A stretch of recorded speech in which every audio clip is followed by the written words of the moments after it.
Welcome to episode 2 of the Lioness Den podcast. My name is Rochelle Janelle, your host. Now, listen, regardless of your age, today is going to be a topic made for you.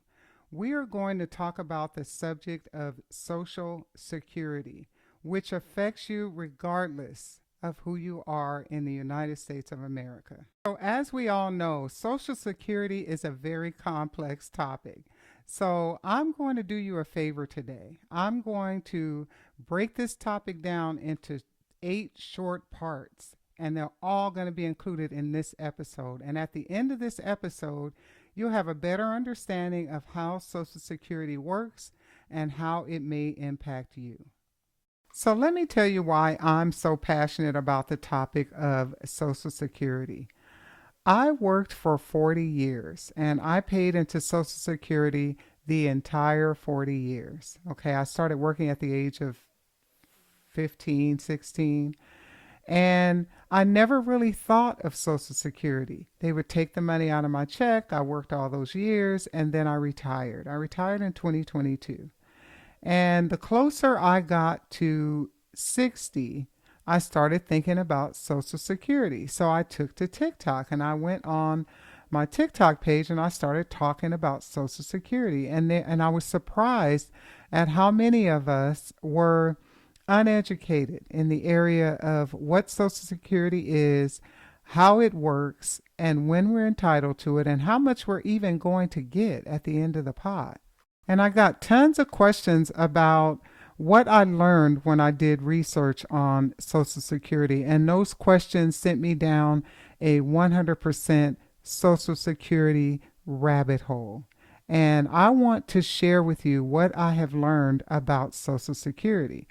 Now, when I finished researching, what I decided to do is I'm going to take my Social Security at the age of 62. And one of the main reasons that I decided to take my Social Security at the age of 62 is because after so much research, I've decided that the Social Security Administration is breadcrumbing us. And I'll get into that a little bit later. And breadcrumbing meaning if you wait this much longer, you'll get this amount of money. And if you wait just a little bit longer, you'll get that amount of money. Well, if you look at the life expectancy of men and women in the United States, you're not even going to get a fraction of what you paid into the system if you wait. Okay, let's get into it, shall we? All right, part one. Who is eligible to receive Social Security?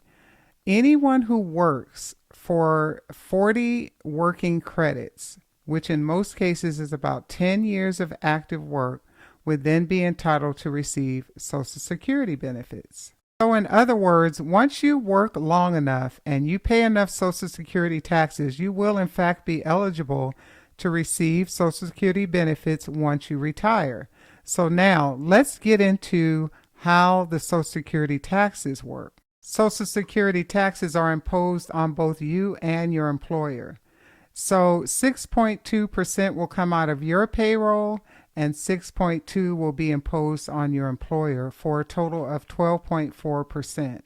And that will be put into a Social Security pot, which will then go out to other retirees, disabled. Now there is a cap on how much of our income is taxed, and that's up to $160,200 annually, at least for 2025.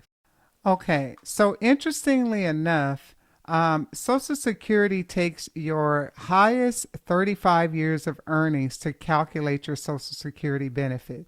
Now, they use a lot of fancy calculations, but that's the gist. So, in other words, the more you pay into Social Security, the higher your earnings are, the higher your benefit will be when it's time for you to accept your benefits. All right, part four. When can you receive your Social Security benefits? What is the earliest age? The earliest you can receive Social Security benefits is age 62. 62 is considered an early withdrawal. Your full retirement age for most of us, if you were born after 1960, your full retirement age is 67. There is a delayed retirement age, 70.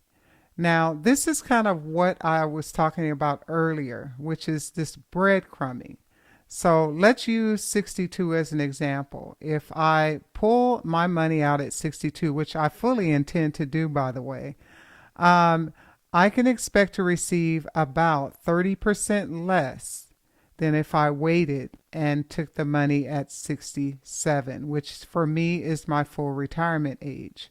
If I wait until 70 to withdraw the money, I can expect to receive about 30% more of what I would receive at full retirement age of 67.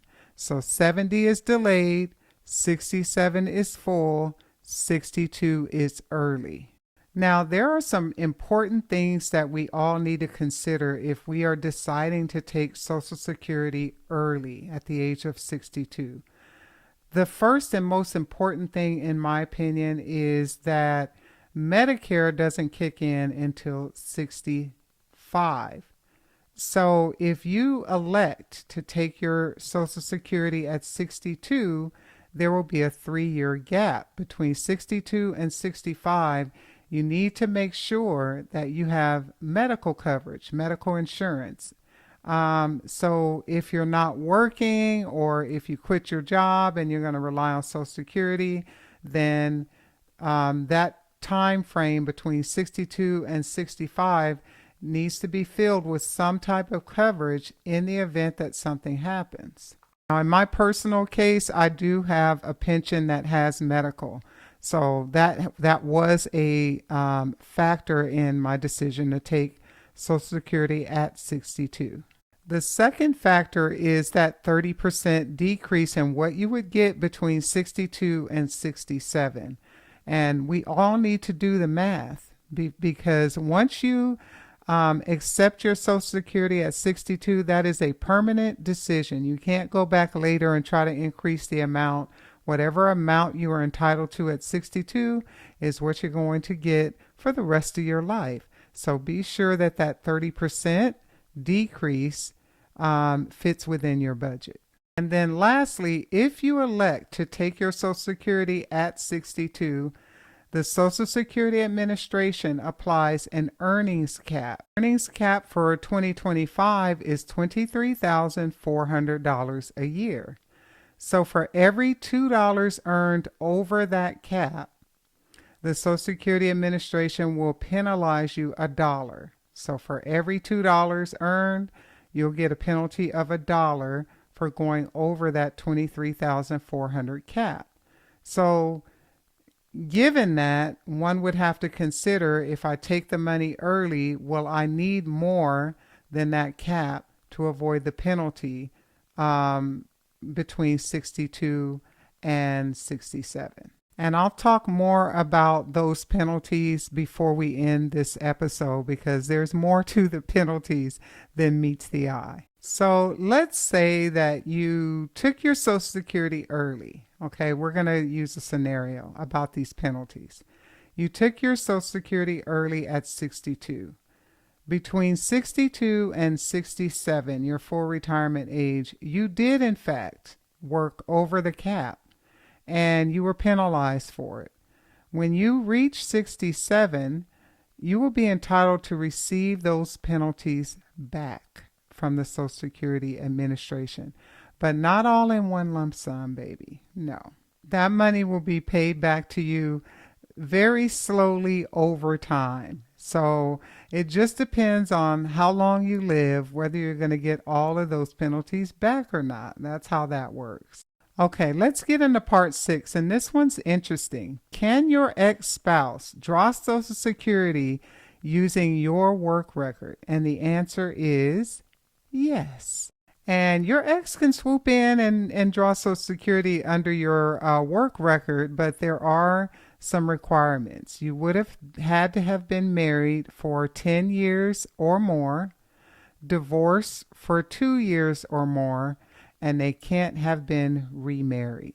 There is a caveat though.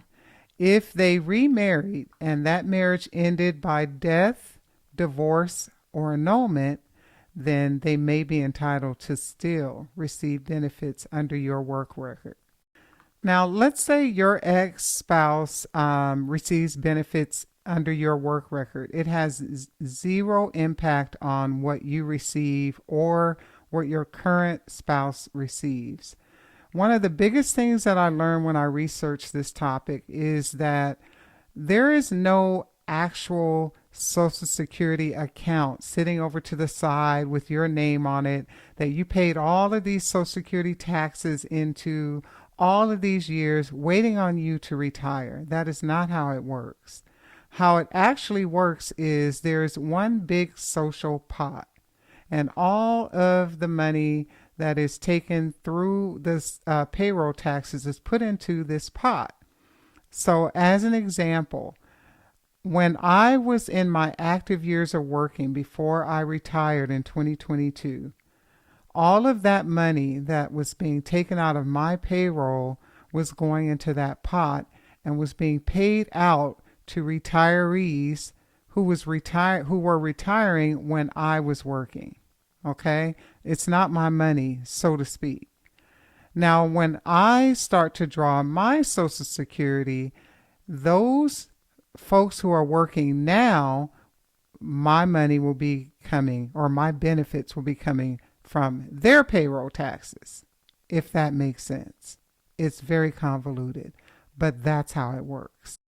So I want to give one caveat to, say your ex-spouse is drawing Social Security under your work record, or a survivor. One of the spouses passes away, and then the survivor is going to receive benefits under their deceased spouse. In either case, at no time can you draw under two work records at a time. So Social Security will work with you on receiving benefits on the highest amount. So whichever is the highest, that's the one you can draw on. But at no point can you draw your spouse's and yours, or your ex-spouse's and yours. So something's got to give. You have to give one up. You can only draw on one work record at a time. All right, part 7. Speaking of survivors, if your spouse passes away, you in fact are entitled to apply for Social Security on your deceased spouse's work record. But again, caveat, if you are yourself are receiving Social Security, it would either be yours or your spouse's. So there's some different age requirements for survivors. You can draw as early as 60 or as early as 50 if you are disabled. If you're caring for a child 16 or below, then any age you can draw Social Security, because that is the deceased spouse's child. So it gets a little complicated when dealing with survivors, but that's the gist. So as complicated as Social Security is, this is one of the things that we really need to start thinking about when we're young, right? To understand how it all works, to understand where our payroll taxes are going to, and to understand, hey, when I get to retirement age, do I have enough? Do I have enough? And let me just tell you this, Social Security was never ever intended to be a retirement plan. Social Security was only intended to be a supplement to your retirement plan. And as a result of that, if we don't educate ourselves early on, we could find ourselves 65, 70, 75, and not having enough. So it's important to us as women, because we are the most vulnerable as we age, to start thinking about these things and educate ourselves. So I want you to do one thing for me today. Use this episode to take some time and go on to ssa.gov, and that is the Social Security Administration's website. And if you have not created an account, create an account and look at your work record and look at what you have already earned, and look at your Social Security benefit statement. Look at it, analyze it, understand it, and periodically log in and look at it again and make sure that it's correct. Knowledge is power, ladies. So we're going to use this podcast, this Lion's Den, to roar. And one of the ways we're going to roar is to educate ourselves and become very, very competent in the areas that are going to make our lives more fulfilling. So can you do that for me today? And I really, really, really appreciate you joining this podcast. Please subscribe on YouTube, Spotify, any of the other Apple platforms. And I will see you next week. Love y'all. Bye.